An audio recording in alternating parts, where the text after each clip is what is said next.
Hello दोस्तों, उम्मीद करते हैं आप लोग बहुत अच्छे होंगे। आपको भी पता है कि आपके जो आर ओ का एग्जाम का डेट है वो कंफर्म हो चुकी है। ऑफिशियल डेट भी आयोग ने जारी कर दिया है। तो 11 फरवरी जो है आपका एग्जाम ले लिया जाएगा। तो समय बहुत ही कम बचे हैं आपके पास, है ना। कितने समय बचे? हम अगर 70 दिन का एवरेज लेके चलते हैं, हम 70 दिन नहीं मानेंगे, क्योंकि इसमें 8-10 दिन तो पढ़ाई नहीं होती है ना। क्योंकि लास्ट में तो रिवीजन का प्रॉब्लम रहती है कि ये सब्जेक्ट बचा हुआ है, ये छूटा हुआ है, इसको रिवाइज करना है, उसको रिवाइज करना है, ठीक है। तो हम मान के चलते हैं कितने दिन आपके पास, आपके मान 55 दिन मान लेते हैं। 5 दिन तो ठंडी में ही निकल जाने हैं। टाइम कब मिलेगा ना आपको पढ़ने का, ठीक है। तो 55 दिन आपके पास बचे हुए हैं। अब आप देख लीजिए कैसे आपको टाइम को यूटिलाइज करना है ना, कहाँ पे ज्यादा समय देना है। मैं एक स्ट्रेटेजी वीडियो जल्द लेके आने वाला हूँ, जो हमारे कोर्स सब्जेक्ट होंगे ना, जहाँ से नंबर्स आप क्वेश्चन ज्यादा पूछे हुए हैं प्रीवियस ईयर क्वेश्चन के आधार पे, तो हम उस पर काम करेंगे। तो इतना हम पता कर लेंगे, इतना हम जान लेंगे कि किस टॉपिक पे हमको ज्यादा काम करना है, कि जहां से क्वेश्चन ज्यादा पूछे जाते हैं, ठीक है। ज्यादा तो वेटेज तो रहता है आपका करंट अफेयर्स का ही रहता है। करंट अफेयर्स का वेटेज रहता है, लगभग 30+ क्वेश्चन आते रहते हैं। उसके बाद आपका हिस्ट्री हो गया, ज्योग्राफी हो गया, इन 2-3 टॉपिक से ना बहुत ज्यादा क्वेश्चन आते हैं, ठीक है। तो हम जल्द ही एक स्ट्रेटेजी वीडियो लेके आने वाले हैं। कोर्स सब्जेक्ट के बारे में हम जानेंगे कि किस टॉपिक पे हमको कम समय में ज्यादा कवर कर लेना है, ठीक है। फिलहाल आज का जो हमारा टॉपिक है वो यूपी स्पेशल करंट अफेयर है। आपको भी पता है कि करंट अफेयर का जो वेटेज है आपके एग्जाम में, आर खास तौर पर अगर बात करते हैं तो 30+ क्वेश्चन रहते हैं यूपी स्पेशल और राष्ट्रीय अंतरराष्ट्रीय घटनाओं को मिला के, ठीक है। तो वेटेज तो है, इसको हम इग्नोर तो नहीं कर सकते था। तो इसके वजह से जो है विशेष काम कर रहे हैं, करंट अफेयर पे ही काम कर रहे हैं ज्यादा, कि नंबर आप क्वेश्चन को फंस जाए, बस कैसे भी हो एग्जाम में क्वेश्चन फंस जाए, ठीक है। आज हम थोड़ा स्पीड में चीजों को रिवाइज करने वाले हैं, क्योंकि समय आपका कम बचा है, तो जितना जल्दी हो सके ज्यादा चीजें कवर कर ले, ठीक है। आपको बस ठीक ही करना है, आपके पास कितनी नॉलेज है कितनी नॉलेज नहीं है, अब उसकी जरूरत कम पड़ेगी आपको, क्योंकि समय बहुत ही कम बचा आपके पास, ठीक है। तो जल्दी जल्दी हम क्विक रिवीजन करेंगे, ठीक है ना। चलिए शुरू करते हैं। तो जल जीवन मिशन के अंतर्गत हर घर पेयजल पहुंचाने के मामले में देश में प्रथम स्थान उत्तर प्रदेश का कौन सा जिला है, यानी कह सकते हैं कि हर घर जल पहुंचाने में उत्तर प्रदेश का कौन सा जिला जो प्रथम आया है, तो है आपका बुलंदशहर। कौन सा है? तो बुलंदशहर है, ठीक है, बुलंदशहर है, ठीक है ना। चलिए नेक्स्ट क्वेश्चन देखते हैं।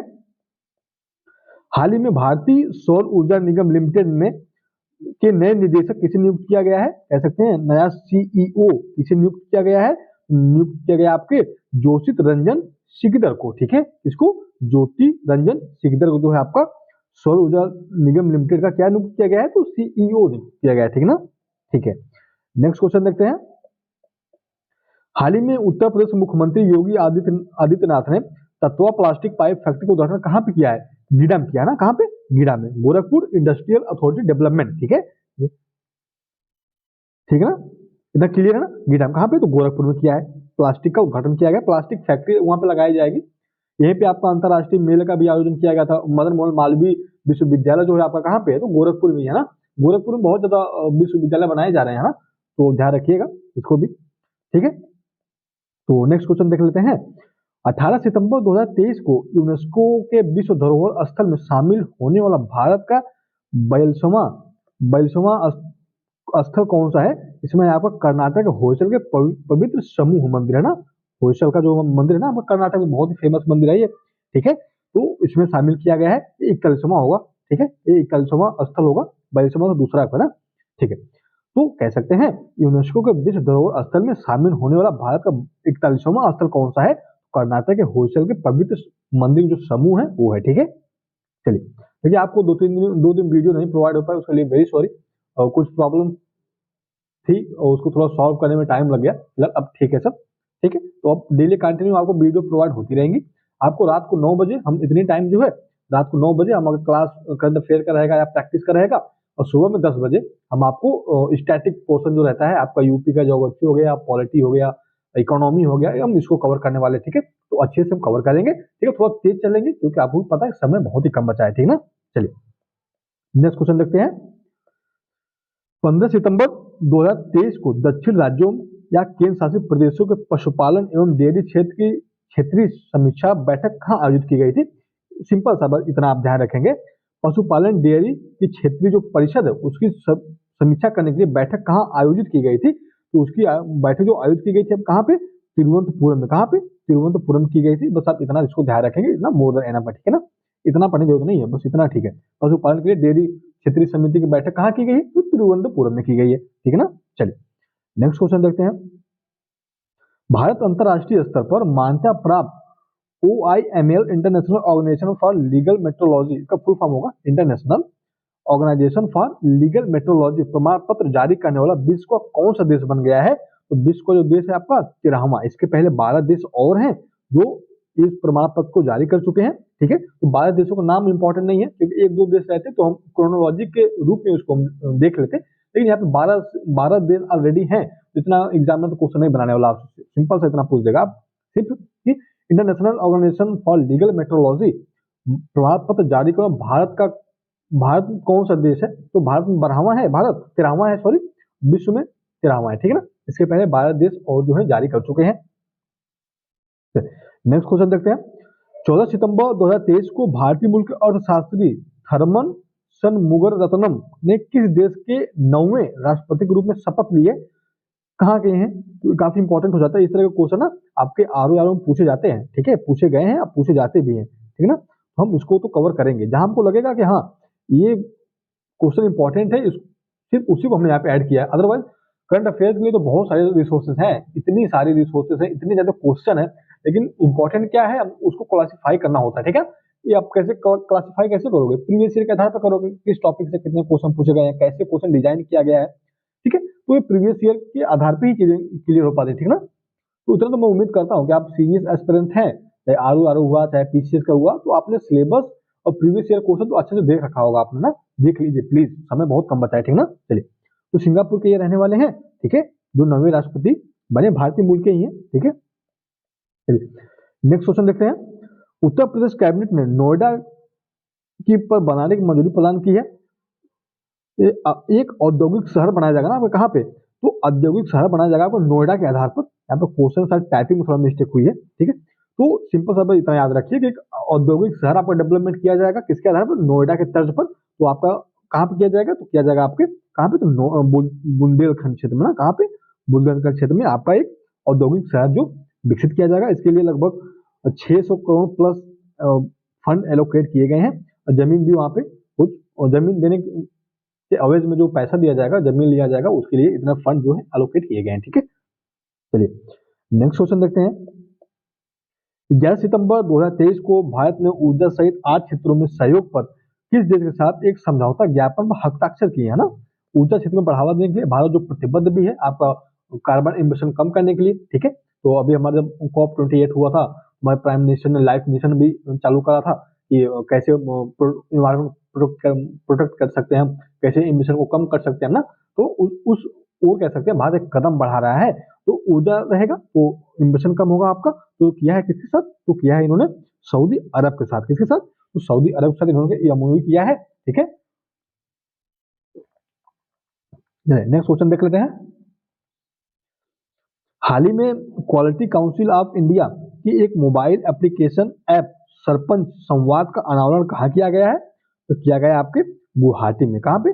गुवाहाटी में, ठीक है। कहाँ पे? गुवाहाटी में किया गया है। इतना क्लियर है ना? चलिए सिर्फ इतना याद रखना आपको, की टर्म याद रखना आपको, की टर्म सरपंच संवाद, बस इतना इनफ है, इतना इनफ है, ठीक है। चलिए नेक्स्ट क्वेश्चन देखते हैं। 13 सितंबर 2023 को भारत को वायुसेना के लिए किस देश से पहला C-295 यमनी परिवहन विमान मिला है? तो किस देश ने इसको सौंपा है? तो स्पेन ने। किसने? स्पेन ने, ठीक है। किसने? स्पेन ने, ठीक है ना। चलिए नेक्स्ट क्वेश्चन देखते हैं। यूएस ओपन 2023 एकल पुरुष खिताब किसने जीता है? किसने जीता है? जीता आपके नोवाक जोकोविच ने। किसने? नोवाक जोकोविच ने पुरुषों में इन्होंने जीता है, ठीक है। पुरुषों में इन्होंने जीता है। इतना क्लियर है ना आपको? ठीक है। ये सबसे अधिक जो ना यूएस ओपन हो गया जीतने वाले खिलाड़ी बन गए ये तो, ठीक है। चलिए नेक्स्ट क्वेश्चन देखते हैं। नई शिक्षा नीति के अंतर्गत उत्तर प्रदेश के स्कूलों में अब कितने घंटे की पढ़ाई होगी? ठीक है, कितने घंटे की पढ़ाई होगी? तो होगी आपकी 29 घंटे की। कितनी? 29 घंटे की पढ़ाई होगी, ठीक है ना। नई शिक्षा नीति के तहत यूपी में लागू किया गया है, ध्यान रखिएगा। यहाँ से क्वेश्चन संभावना है बनने की, ठीक है ना, संभावना है, इंपॉर्टेंट है, मार्क कर लीजिए इसको, ठीक है। चलिए नेक्स्ट क्वेश्चन देखते हैं। सितंबर 2023 को वैज्ञानिक एवं औद्योगिक अनुसंधान परिषद ने वर्ष 2022 के लिए शांति स्वरूप भटनागर पुरस्कार हेतु कितने युवा वैज्ञानिक विजेताओं के नामों की घोषणा की है? ठीक है, तो कितने तो की है आपके 12 लोगों की ना, 12 युवा वैज्ञानिक है जिनको कौन सा पुरस्कार दिया जाएगा? तो शांतिरूप भटनागर पुरस्कार। ठीक है, शांतिरूप भटनागर पुरस्कार, ठीक है ना, इतना आप ध्यान रखेंगे। ठीक है, चलिए नेक्स्ट क्वेश्चन देखते हैं। हाल ही में किस देश के सर्वोच्च न्यायालय ने गर्भपात को अपराध की श्रेणी से बाहर करते हुए विधि संगत ठहराया है? वह है आपका मैक्सिको। कौन है? तो मैक्सिको है। ठीक है ना, कौन है? मैक्सिको। यानी अब कह सकते हैं भारत में तो अपराध तो है ही है, सबसे बड़ा अपराध माना जाता है, लेकिन मैक्सिको ने गर्भपात जो रहता है उसको क्या करा है उन्होंने, तो लीगल कर दिया है। आप जो है अबॉर्शन करवा सकते हो इजीली। ठीक है, उस पर कोई कानूनी कार्रवाई नहीं करी जाएगी आपको। ठीक ना, कोई बात नहीं। चलिए नेक्स्ट क्वेश्चन देखते हैं। 17 सितंबर 2023 को प्रधानमंत्री नरेंद्र मोदी द्वारा नई दिल्ली में शुरू की गई पीएम विश्वकर्मा योजना का संबंध किससे? बहुत इंपॉर्टेंट है, बहुत हाईलाइटेड रही है न्यूज, बहुत ही हाईलाइटेड रही है, तो आप इसको मार्क करके रखिए, कहीं न कहीं तो आपको देखने के लिए मिलेगा। ठीक है ना, पारंपरिक कारीगरों और शिल्पकारों से संबंधित है ये आपका पीएम विश्वकर्मा योजना। ठीक है ना, बहुत हाईलाइटेड थी ये, बहुत ही हाईलाइटेड न्यूज थी ये, तो आप इसको ध्यान रखेंगे, क्वेश्चन आपको मिलेगा ये। ठीक ना, चलिए क्वेश्चन नंबर 17 देख लेते हैं। हाल ही में नौसेना अभ्यास वरुण किन दो देशों के मध्य आयोजित किया गया है? तो है आपके भारत और फ्रांस। कौन है? भारत और फ्रांस के बीच जो है आपका वरुण नौसेना अभ्यास किया गया। ठीक ना, भारत और फ्रांस के बीच। ठीक, चलिए नेक्स्ट क्वेश्चन देख लेते हैं। शिक्षक दिवस के अवसर पर उत्तर प्रदेश के कितने शिक्षक राष्ट्रीय शिक्षक पुरस्कार से सम्मानित किए गए हैं? तो कितने किए गए हैं? तो 3 किए गए हैं। कितने? 3 किए गए हैं। ठीक है, उत्तर प्रदेश 3 शिक्षक है जो राष्ट्रीय शिक्षक पुरस्कार से सम्मानित किए गए हैं, यूपी के रहने वाले हैं ये लोग, तो 3 टीचर हैं। ठीक है, चलिए नेक्स्ट क्वेश्चन देखते हैं। हाल ही में किस देश के सर्वोच्च न्यायालय ने गर्भपात को अपराध की श्रेणी से बाहर कर तो विधि संगत ठहराया? अगेन क्वेश्चन रिपीट हो गया है। ठीक है, तो आपका मैक्सिको ही है। ठीक है, चलिए नेक्स्ट क्वेश्चन देखते हैं। 8 सितंबर 2023 को उस्ताद अली जकी हैदर का नई दिल्ली में निधन हो गया। इनका संबंध किस वाद्य यंत्र से है? किस वाद्य यंत्र से है? तो है आपके संबंधित है किसके साथ? तो है आपके रुद्र वीणा के साथ। किसके साथ? रुद्र वीणा के साथ। ना क्लियर है ना? चलिए नेक्स्ट क्वेश्चन देखते हैं। यूनेस्को द्वारा भारत के तलछुमे विश्व धरोहर स्थल के रूप में किसे मान्यता दी गई है? किसे मान्यता दी गई है? दी गई है आपके किसे दी गई? शांति निकेतन है ना आपका पश्चिम बंगाल में। ठीक है, ठीक है ना, ठीक है, वो बायलसोमा था, ये इक्तालिसोमा है। ठीक है ना, चलिए नेक्स्ट क्वेश्चन देखते हैं। Uttar Pradesh international trade show का आयोजन कहाँ किया गया है? तो Uttar Pradesh international trade show का आयोजन आपको कहाँ किया गया है? तो ग्रेटर नोएडा में किया गया है। कहाँ पे? ग्रेटर नोएडा में। ठीक है ना, इतना क्लियर है ना? ठीक है, क्वेश्चन नंबर 23 देख लेते हैं। ट्रांसजेंडरों के लिए भारत की पहली समर्पित ओपीडी का उद्घाटन कहाँ किया गया है? तो किया गया आपके न्यू दिल्ली में। कहाँ पे? तो न्यू दिल्ली में किया गया है ना। कहाँ पे? तो न्यू दिल्ली में किया गया है। इतना क्लियर है ना? चलिए ठीक है, आज थोड़ा हम चीजों को जल्दी जल्दी डिस्कस करने वाले हैं, डिस्कस कर रहे हैं क्योंकि आपको पता है समय कम बचा हुआ है। अब चीजें क्या ना, आपको रिवीजन मोड में रहनी चाहिए। आपको कितने सबक पढ़ने, हिस्ट्री कवर करनी है, आपको पॉलिटिक्स कवर करने हैं, ज्योग्राफी हो गई आपकी, यूपी स्पेशल हो गया, करंट अफेयर्स हो गए, मैथ्स हो गया, रीजनिंग हो गया, इतने सारे टॉपिक्स हैं। तो अगर आप अब ना थोड़ा स्पीड आप बढ़ा दीजिए पढ़ने का। अब तक ठीक है, स्लो चल रहा था, हम अच्छे से चीजों को जाने, अभी भी हम अच्छे से ही जानेंगे चीजों को, लेकिन हम सिर्फ उन चीजों को यहाँ पे ऐड करें ना जो है, प्रोबेबिलिटी है कि आपके एग्जाम में क्वेश्चन पूछा जाएगा। हम क्यों ऐसा अन्यथा क्वेश्चन हमको ऐड करा के आपका हम आधा घंटा 2 घंटा लेक्चर ले जा रहे हैं जो आपके काम के लिए बेनिफिशियल ही ना हो। हाँ, हमको तो ऐसे करना है ना कि हम क्वेश्चन ऐसा पढ़े जो हमको एग्जाम में देखने के लिए मिले, अन्यथा चीजें हम ना पढ़े क्योंकि समय हमारे पास उतना बचा नहीं है। 55 डेज ही आपके पास बचे हैं, आपको यूटिलाइज भी करना है, कुछ प्रॉब्लम्स आती रहती है जाती रहती हैं, तो आपको उसमें भी टाइम कम मिलेगा। बस आप नंबर्स आप आवर जो है पढ़ाई का बढ़ा दीजिए। ठीक है, नंबर्स आप आवर पढ़ाई का बढ़ा दीजिए और थोड़ा ना आप स्पीड में रिवीजन करना शुरू कर दीजिए। जो सब्जेक्ट आपका वीक अभी है, अभी टाइम है आपके पास, तो जो सब्जेक्ट वीक है ना, आपको लगता है कि ये वीक है, आप उस पर काम करिए, खूब करिए, 3-4 घंटा एक ही सब्जेक्ट पर दीजिए, उसको मजबूत कर लीजिए। जो आपको लगता है कि आपकी स्ट्रेंथ है, यहाँ से क्वेश्चन गलत नहीं होंगे, तो उसको आप साइड में रखिए। अभी जब बचेगा एग्जाम आपको 10 दिन, तो आप उसको रिवीजन मोड के लिए रखिएगा। ठीक है ना, द क्लियर है? चलिए ये है आपका। नेक्स्ट क्वेश्चन देख लेते हैं। Question number 24। उत्तर प्रदेश मुख्यमंत्री योगी आदित्यनाथ ने मेजर ध्यानचंद म्यूजियम का लोकार्पण कहाँ किया है? तो इसका लोकार्पण कहाँ किया गया है? तो किया गया आपके झांसी में। कहाँ पे? तो झांसी में। कहाँ पे? झांसी में। ठीक है, इतना क्लियर है ना? चलिए नेक्स्ट क्वेश्चन देख लेते हैं। अखिल भारतीय स्वच्छता पखवाड़ा स्वच्छता ही सेवा 2023 का अभियान का शुभारंभ कहाँ किया गया है? तो कहाँ किया गया है आपको? किया गया आपके पिंक सिटी जयपुर, ठीक है, पिंक सिटी जयपुर में किया गया। कौन सा? स्वच्छता पखवाड़ा स्वच्छता ही सेवा का, ठीक है ना, द क्लियर है। चलिए नेक्स्ट क्वेश्चन देखते हैं, क्वेश्चन नंबर 26। हाल ही में जूनियर राष्ट्रीय फुटबॉल चैंपियनशिप का खिताब किस राज्य ने जीता है? तो ये तो यूपी ही है ना, कौन सा है? तो यूपी आपका है, यूपी स्टेट ने क्या करा है? तो जूनियर राष्ट्रीय फुटबॉल चैंपियनशिप का खिताब जीता है। इतना क्लियर है ना। चलिए क्वेश्चन नंबर देख लेते हैं हम आपका 27। हाल ही में चर्चा में रहा शब्द पीपुल्स G20 क्या है? बहुत इंपॉर्टेंट है, बहुत ही इंपॉर्टेंट है, मार्क करिए। इस तरह से क्वेश्चन एग्जाम में पूछे जाते हैं आपके, ठीक है। अब हम तो पीछे से भी ध्यान देना हमारे, अब तो पीछे से भी देना है, एक ही महीने तो बचेगा उसके बाद, ठीक है ना। तो हाल ही में चर्चा में रहा शब्द पीपुल्स G20 क्या है? तो पीपुल्स G20 है आपका क्या? तो गैर सरकारी संगठन है, ठीक है, नॉन गवर्नमेंटल ऑर्गेनाइजेशन है, ठीक है ना। इतना क्लियर है आपका, ठीक है। पीपुल्स G20 अगर पूछे तो आपको पता होना चाहिए क्या है। पीपुल्स G20 आपका है गैर सरकारी संगठन, ठीक है ना। चलिए क्वेश्चन नंबर 28 देख लेते हैं हम। झींगा किसान सम्मेलन 2023 के दूसरे संस्करण का उद्घाटन कहाँ किया गया है? तो कह सकते हैं मछली मत्स्य पालन को बढ़ावा देने के लिए जो सम्मेलन किए गए हैं वो कहाँ किया गया आपका? किया गया आपके आंध्र प्रदेश में ना। कहाँ पे? तो आंध्र प्रदेश में किया गया आपके झींगा किसान आंदोलन का द्वितीय संस्करण, ठीक है। चलिए क्वेश्चन नंबर 29 देख लेते हैं, आज का हमारे लास्ट क्वेश्चन होने वाला है, ठीक है। सुभाष चंद्र बोस आवासीय विद्यालय की आधारशिला कहाँ रखी गई है? तो नेता सुभाष चंद्र बोस आवासीय विद्यालय की आधारशिला कहाँ पे रखी गई है आपकी? रखी गई है आपके देहरादून में। कहाँ पे? तो देहरादून में रखी गई है, ठीक है ना। इतना क्लियर है। ये भी देखिए इंपॉर्टेंट क्वेश्चन आया है, यहाँ से भी आप प्रोबेबिलिटी है कि आपके एग्जाम में क्वेश्चन यहाँ से पूछा जाएगा, ठीक ना। तो ये तो थे आज के हमारे 29 क्वेश्चन, ठीक है। ऐसे हम छोटे छोटे टाइम में अच्छा कंटेंट डिस्कस करना चाहते हैं। हमारे लिए टाइम मैटर नहीं करता कि हमारा वीडियोस कितने जा रहे हैं, व्यूज कितने आ रहे हैं, आधे घंटे का वीडियो है, 2 घंटे का वीडियो है, उससे कोई प्रॉब्लम नहीं हमको है।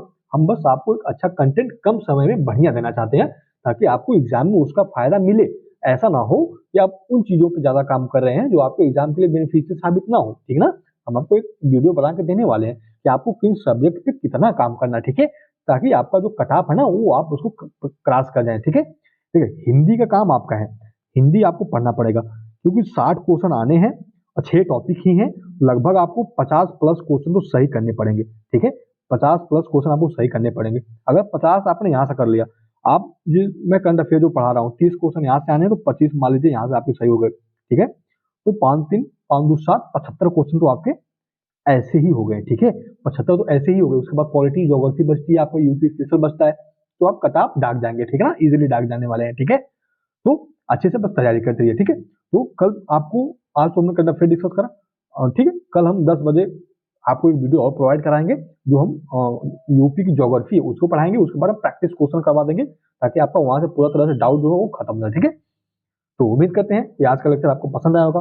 बहुत बहुत धन्यवाद दोस्तों, बहुत अच्छे से पढ़ाई करते रहिए, ठीक है।